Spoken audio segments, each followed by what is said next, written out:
Whether they're the Debbie Downers, the critics, or the haters, toxic people can be some of the most detrimental to your productivity and overall well-being. So how do you keep them away when you're trying to get ahead in your life? Well, Leslie Ames is an author of a best-selling book that could help, and she joins us this morning with some tips. Welcome to North Dakota Today, Leslie. How are you? I'm so great. Thanks so much for having me. Yes, and it's good to have you on here because this is a topic that so many people can relate to, whether it's work or family. There's always that one person that you feel like just brings down the energy. And so what do we need to know about dealing with them? Well, the first thing is we have to accept that we cannot be for everyone in this life. You know, we want everyone to like us and accept us, but there are some people who are just not worth our energy. And instead of worrying that the problem is ours, consider for a second that the issue might be theirs and go, "Ooh, I'm really glad to be rid of this person," and don't feel badly about it at all. No, I think that's pretty good advice. And another thing that you talk about is setting the appropriate boundaries. How can we go about doing that to make life better?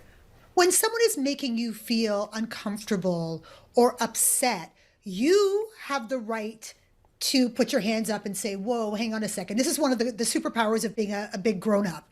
And when we do that and say, "Hey, this is not working for me," the trick is to not say, "You are doing this," or "You're making me feel a certain kind of way." Instead say, "When this situation happens, I feel like this. Can we work on that?" And then if the other person doesn't want to work on that with you, it kind of tells you everything that you need to know about them.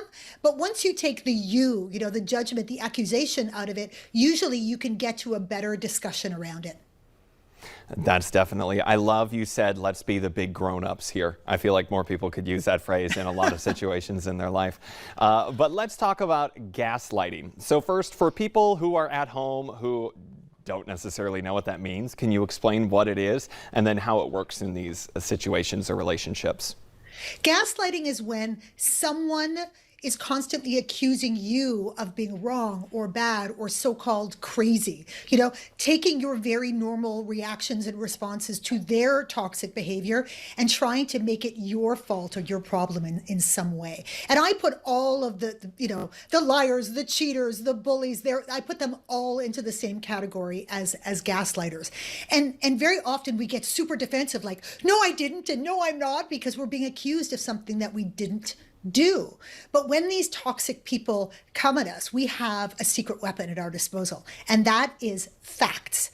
So instead of trying to argue feelings, don't say that to me, "It's hurtful, it makes me feel badly." Instead say, "That's actually incorrect, and let me tell you why." Especially if these gaslighters are making these accusations in front of other people, because that's a hallmark of toxic humans, is that they try to kind of suck your power away and use it for their own gain. So if you use those facts to say, "This is incorrect, and let me state why," and try and keep emotions out of it, it works way better.